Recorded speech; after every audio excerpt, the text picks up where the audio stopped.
民进党政府他要改变的不是别的，是要改变你的老祖宗啊，是要改变你的家谱啊。他说台湾2300万人不是中国人，哎呀，那你是什么人？难道你是日本人吗？难道你是荷兰人吗？我觉得台湾人啊，2300万，他都是有家谱的呀，他都知道自己姓什么吧，他自己知道自己的爸爸、自己的爷爷从哪来吧。所以民进党的所作所为，他实际上是要掘你的祖坟呐。第一个，我支持中国外交部就这个严重的问题所发表的所有的立场。第二个，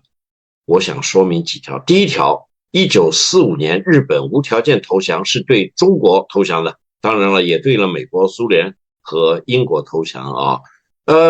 日本经常不承认，他说我没有被中国打败，甚至他说我也没有被美国打败，是被美国的2颗原子弹打败的。错了，日本1945年是无条件向中国投降了。这一句话，我希望我们能够说上10000遍。所以我对高市早苗第一句话就是说，你别忘了1945年日本无条件向中国投降了，日本做的承诺和保证是永久性有效的。不是1945年有效，不是到2025年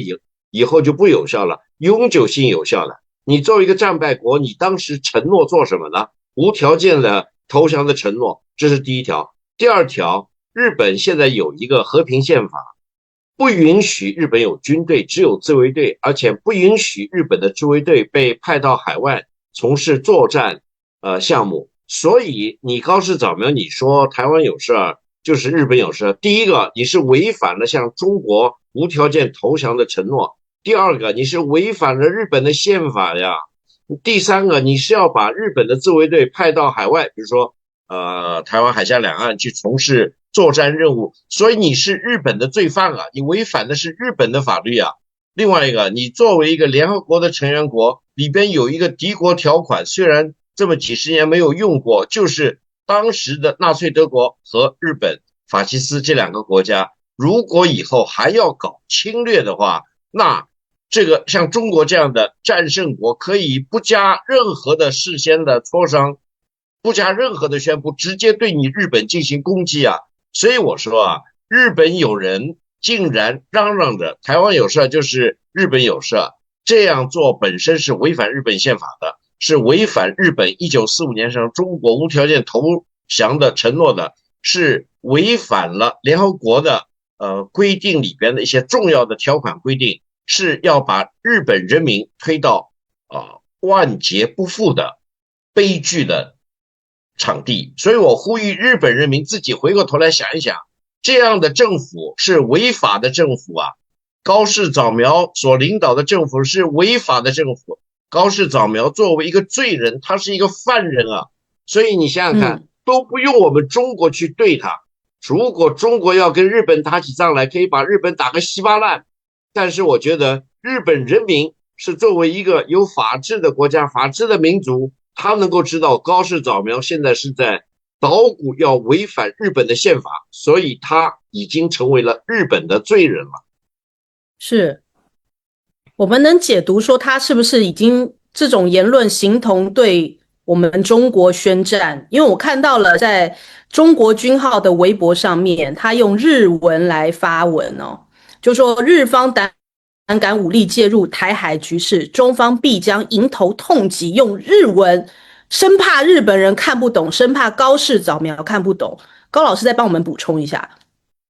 我认为你给日本100个胆，他都没有胆量对中国发动武装进攻。为什么呢？因为1945年以后，每一个日本人老百姓，不管他心里怎么想，他表面上都受到了日本宪法的严格的归宿啊。所以呢，现在如果说还有一些人要把日本军国主义重新带回来，那日本人知道啊，1945年他受到的是军国主义的多少的这个误导啊，最后都是到了万劫不复之内啊。所以我首先我觉得高市早苗他没有办法指挥动现在12000多万日本人民，日本人民绝对不会接受这样的所谓的日本领导人的瞎指挥。另外一个，日本人要这么做，美国人坚决不会答应的，因为美国现在最担心的就是日本重新武装啊，日本又搞原子弹什么的。日本人要这么做，第一个是严重的违反了美国人民的根本的利益，另外一个他也违反了今天俄罗斯人民的根本利益，另外一个他坚决是毫无疑问的是违反了中国人民的坚决利益。所以你想想看，在当今世界上，美国加中国加俄罗斯都要把你日本给一锅端了，你日本怎么活下去啊？所以我说万劫不复才是一个真正的说法。中国永远是做好准备要捍卫自己的主权和领土完整，但是我觉得日本有谁有这个胆量能够真正的改变日本的和平宪法，能够改变1945年日本无条件向中国投降所做出的承诺，能够改变联合国宪章里边规定的像中国这样的战胜国可以不加事先的宣布直接对日本发动攻击，如果日本还要搞侵略的话。所以我觉得我们中国角度应该是处之泰然啊，高市早苗撼动不了我刚才讲到的所有的这些崇山峻岭，到头来他就是一个小丑，他就是一个在美国人面前谄媚的小丑。我相信有一天等到他彻底失败了以后，他要在中国人民面前也变成这样的一个谄媚的小丑，就是一个巴尔狗。那我们中国方面还有哪些具体的反制措施？现在看起来，川普原本跟高市早苗不是还在镜头前面手勾着手嘛？好像川普现在都要切割他了。中国大陆这边，我们还会看到怎么样？除了语气上面的强硬跟态度上面的严肃谴责，还有什么样反制措施？甚至最近大家开始讲起了琉球这件事啊。我觉得从中国角度上来说，可以做几件事。第一个呢，我觉得我们应该把中国的道德外交改成法治外交。过去呢，日本的政客去靖国神社，中国就抗议啊，然后要求他道歉啊等等。以后不用了，以后我们就事先规定什么级别的日本官员去靖国神社，中国就自动的对他制裁。比如说12个月或者24个月或者36个月，你就别到中国来了啊。这个也适用于高市早苗啊，这个我呼吁外交部尽快的做这个宣布。第二个，中国作为战胜国，完全有权利把我们的海军舰只派到日本的某些地方因为日本有很多地方它是这个公开的这个海峡呀等等，我们完全可以在里边常驻啊。我们有一艘军舰或者一些军舰能够一直在他那边巡弋啊，你不用回来了，就一直在这儿，6个月以后你再回来。这个就是让日本人知道，你别以为只有美国军队能够控制着你日本啊，中国也是战胜国啊，中国只不过对你客气而已。如果你现在要嚷着说台湾有事就是日本有事，那我就一定要给你一点颜色。另外一个，中国现在应该对日本进行100%的稀土禁运，不能让它有任何的稀土了。所以你看看日本再怎么折腾吧。还有一个，中国现在应该取消对日本的免签的政策啊，因为你这样的人啊，当了一个日本的首相，你还要对中国搞这样的话，所以我觉得中国有软的有硬的，有直接针对日本政府的，直接针对他日本首相的，也有直接派军队到日本的某些关键的地方进行驻扎，进行巡弋，这一点应该讲得很清楚。另外一个，中国应该跟日本讲明白了，你如果要搞原子弹，你如果说要搞原子弹，那就是日本被毁灭的时候，因为中国绝对不会允许日本和无条件投降的纳粹德国这样的国家搞大规模杀伤性武器。中国在国际上应该呼吁一切爱好和平的人坚决制止日本搞原子弹，坚决制止今天的德国搞原子弹。所以高市早苗他做了一件什么事呢？他做了一个催化剂的作用，他把中国应该怎么针对日本把它给具体化了。从今以后，日本就是一个可以跳出来咬你的一条恶狗啊，所以我们必须把日本这个恶狗的牙齿全给拔了，把它所有的比超过他的所谓的正当的防御自卫队的能力全部给他制止住。所以从这一点上来说的话，我觉得高市早苗已经变成了中日关系的一个里程碑了，他已经注明是要失败的。日本老百姓绝对不可能站在高市早苗这条赖皮狗的一边。上一次我来英国的时候，参加一个国际会议，哎，竟然有一个欧洲的一个领导人说德国要搞原子弹，而且呢是为了德国的欧洲的防卫啊。我当时我就说，坚决不会允许1945年无条件投降的德国搞大规模杀伤性武器啊。所以我现在觉得啊，这个德国和日本在搞一些什么事儿，这两个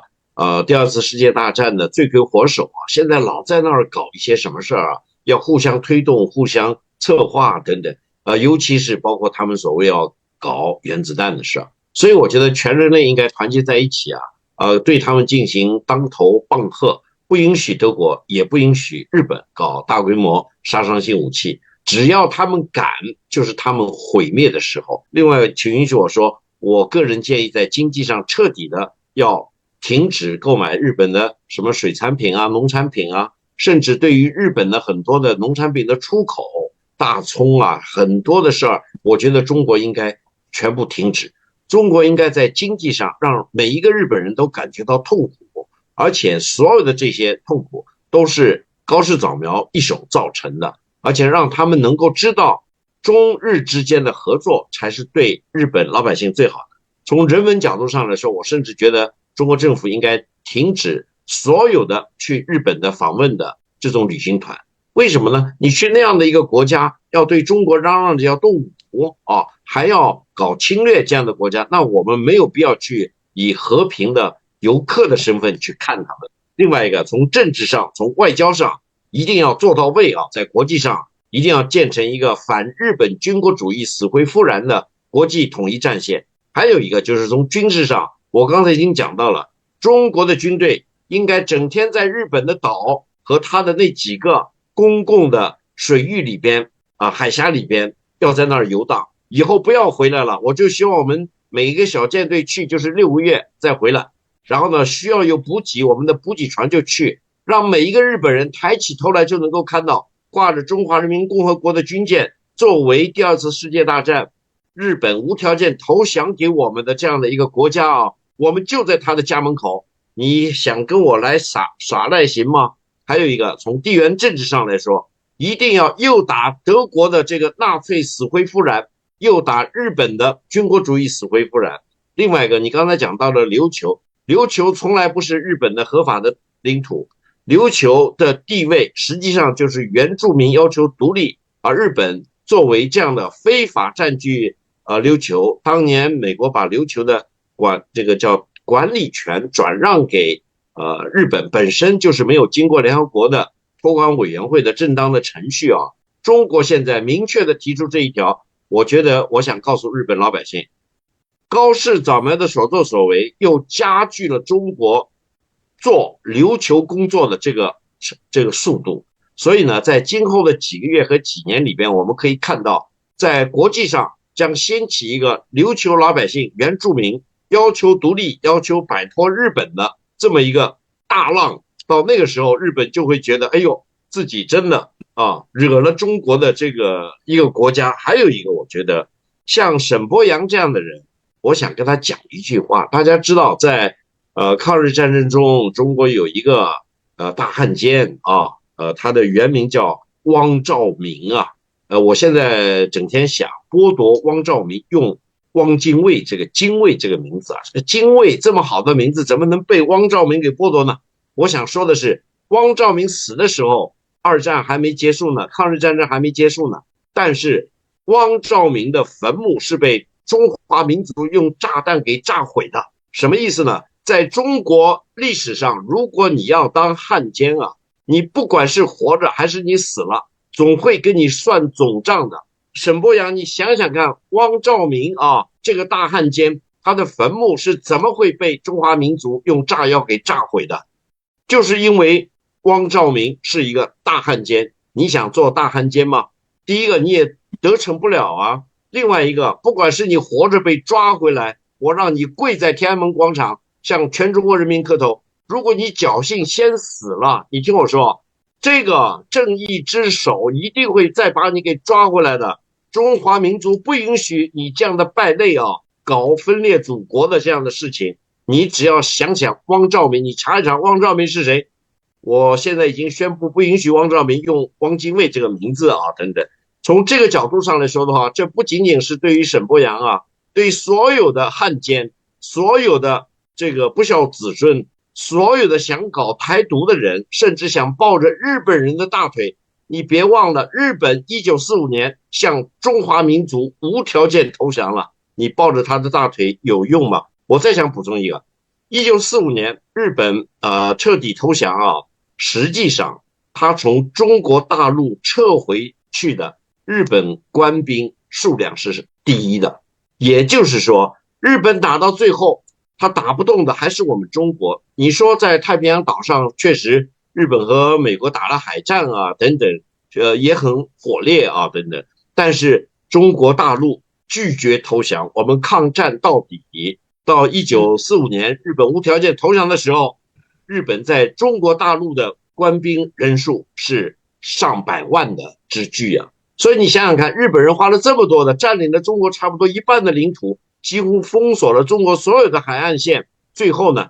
他都跪在中华民族的前面，无条件投降了。你今天抱日本大腿有用吗？沈伯洋，你仔细想想。我觉得从台湾的角度啊，一定要关注一个重要的事态发展，就是美国的巡回上诉法院已经裁定特朗普政府所搞的关税战绝大部分的内容是非法的，甚至是违宪的。而特朗普总统已经紧急啊，把这个判决上诉到美国最高法院，美国最高法院正在审议过程之中啊。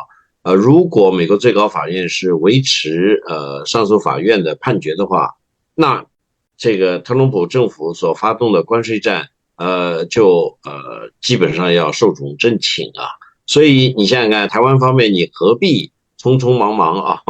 然后呢去迫于美国方面的压力，然后呢要支付所谓的3500亿到5500亿美元啊给美国人这边。所以我觉得最好的方案是等美国最高法院怎样的判决，这是第一条。第二条。最近在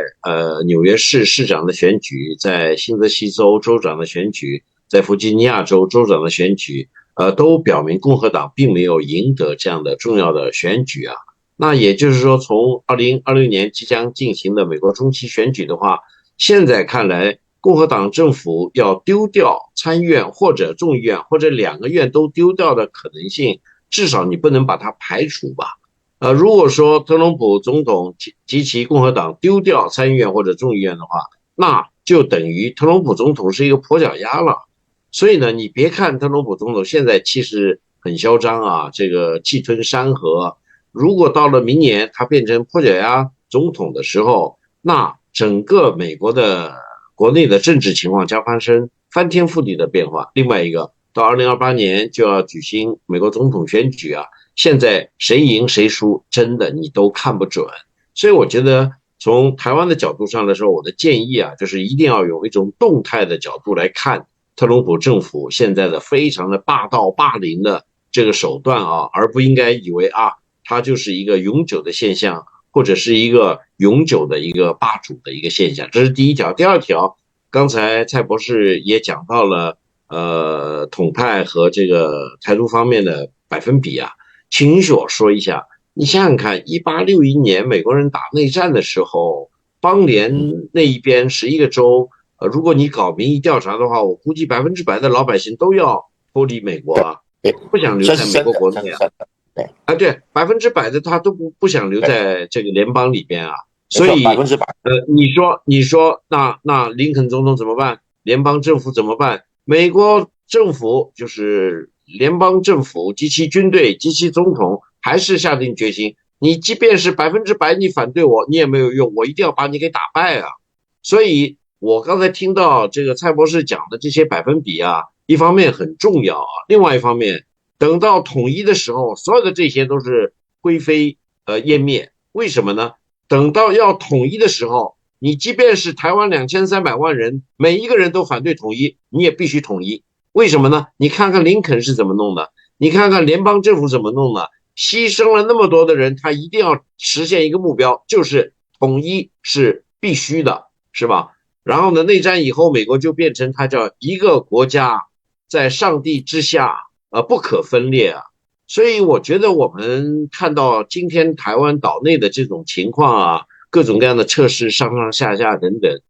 都很重要，一定要认真对待。但另外一方面，我是学历史的，我对于历史是一直很感兴趣，几千年的历史我每天都在学。从历史的角度上来说，大家听我说，台独是一条死路啊，台独只能够把台湾人民带到水深火热之中啊，等到天兵天将从天而降的时候。你听我说，台湾2300万人，如果说100%的人都接受或者被迫接受一个中国，台湾是中国的一部分，这是绝对大概率的事儿啊。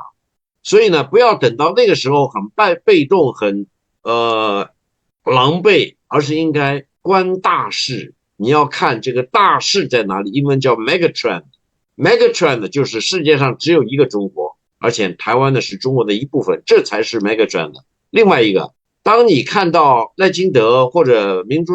民进党政府，他要改变的不是别的，是要改变你的老祖宗啊，是要改变你的家谱啊。他说台湾2300万人不是中国人，哎呀，那你是什么人？难道你是日本人吗？难道你是荷兰人吗？我觉得台湾人啊，2300万，他都是有家谱的呀，他都知道自己姓什么吧。他自己知道自己的爸爸、自己的爷爷从哪来吧，所以民进党的所作所为，他实际上是要掘你的祖坟呐、他要毁你的家谱啊！这我觉得2300万这个台湾同胞绝对不会答应的，是吧？所以呢，世界上有一句话，有些人骗你一时半会儿，他可能会骗你，他如果要永远的骗你，那你也烦了，你做不到啊！所以呢，不管怎么样。对于2300万台湾同胞，我想说的一句话，你别听他瞎胡闹，你回去看一看你的家谱，你去查一查你的祖宗8代或者10代，这个祖坟到底在哪里呀？所以从这个角度上来说的话，我觉得当一个政党像民进党这样的，他要改变的不是怎么样，他要把台湾老百姓的钱送到美国人那边去啊。另外一个，他要改变的是你的家谱，是你的文化，是你的文明。是你的文化的归属性，它要改变的是你的基因，那他不是你的敌人，还有谁是你的敌人啊？高老师刚刚的说法上来讲的话，民进党其实已经是违反我们一个中国原则的这个主张。我们本来台湾大陆就是同属一中，他的这个台独主张根本就已经不能够把它视为是我们在民主政治里面就说它是一个选项，而是它这个选项是不可以被认同，而且它是要改变我们老祖宗、改变我们家谱的。所以我觉得这个高老师这个讲法哦，我再顺着来问一下。现在在大陆上面其实还有一个说法，就是很多人在讨论说，究竟接下来会是合统还是武统？不过我最近看到一个词叫做逼统，就是逼着统一，你要就是要看清楚这个大势所趋，呼应了刚刚高老师提到，这个大势就是我们统一的大势正在进行当中。这个逼统的说法，高老师认同这个说法吗？我觉得现在看台湾海峡两岸的局势啊，大陆从1980年以后一直在推动合统，但是现在看来合统非常渺茫了。另外一个呢就是武统，武统呢，大陆方面我觉得你如果听一下马英九先生说，从1960年代大陆方面就已经具备了用武力来这个统一台湾的这个军事上的能力，但是为什么几十年中国大陆都不愿意用呢？你一定要琢磨，不是大陆没有这个能力，是大陆不想伤害台湾同胞啊，所以一直拖到现在。但如果合统真的做不到的话，那武统绝对是一个方法，这是一条。我一直推动的是叫智统，就是智慧的智啊，智统比如说台湾能不能发动一个第二次西安事变？会不会有一个人是张学良将军第二啊？他甚至可能比如说采取一些特殊的情况，呼吁呢海峡两岸呢走到一块儿来。所以我个人认为这个智统是大概率的事儿啊。2300万台湾同胞里边有没有一个像张学良将军第二？也许就在赖清德身边呢，是吧？所以这个我是寄予希望的。逼统呢，实际上是一种武统的一种变形啊。逼统不行的话，那可能就是武统。我另外一个，我觉得中美之间，虽然中国一直坚持台湾是中国人民内部的事儿，跟外国没有关系，但是我觉得早晚中国和美国一定会就台湾的问题啊进行秘密的磋商。实际上呢，1979年美国跟中国关系正常化的时候，美国已经出卖过一次台湾了，美国已经把台湾美国的驻兵全部撤回去了。美国已经放弃了跟中华民国的外交关系，从台湾啊，当时跟美国还有一个军事合作条约啊，全部给废弃了。所以呢，如果你说美国人是什么样的一个真本性的话，你就看一看1971年基辛格秘密访问中国，1972年尼克松总统对中国大陆进行国事访问，然后呢，1978年邓小平和卡特总统进行谈判，然后呢造成1979年1月1号中国与美国关系的正常化。美国已经把台湾已经出卖了好几次了，你还自以为美国人是不可改变的啊？我经常跟美国人打交道，我就觉得对于美国人来说的话，台湾就是一个小棋子儿，还是很小的一个棋子儿，你好可悲哦，被美国人玩来玩去的。美国人现在就像一个巨大的蚊子，说台湾你还有血吗？你有血的话，我就把你给榨干了再说啊！你别死在我的这边，你让我先把你的血全给榨干了。哎呀，美国的这些真本事、真面目，难道台湾同胞2300万你看不清楚吗？所以这是第一条。另外一个，到一定的时候，中国与美国有那么多的事要做，有那么重要的事情要做，他们不已经说中国与美国是G2了？他已经现在觉得跟中国你要搞别的东西，他也打不赢中国大陆啊。你想想看，美国都已经承认1953年以后，美国不愿意跟中国再打地面战争。93大阅兵以后，美国人已经心里得出结论，不能够跟中国打海战，不能够跟中国打空战，不能够跟中国打原子弹战争，不能够跟中国打太空战。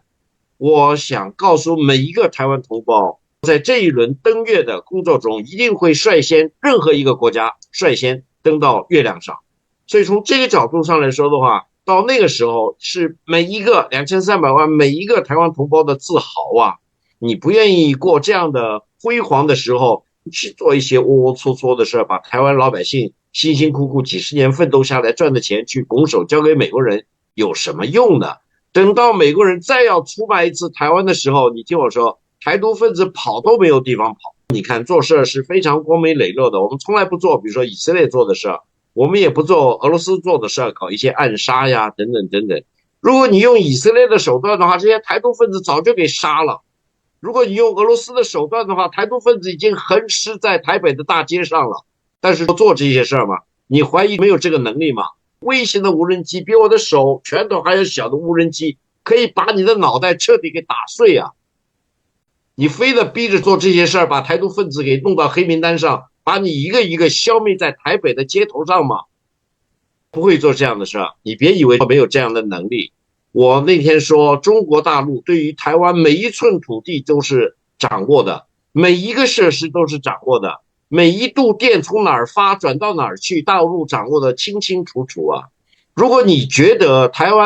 独分子你还能够藏着掖着，那是不可能的。你非得让大陆向以色列学，向俄罗斯学，没有必要，我也坚决反对啊。所以呢，合统是不可避免的大趋势。你何必像说的，本来可以堂堂正正的做人，你何必狼狼狈狈的这样啊？所以我对于台独分子的说，你呀，千万别自以为是，即便是汪兆铭最后他的坟墓都会被中华民族用炸药给炸毁了，你逃到哪儿去呢？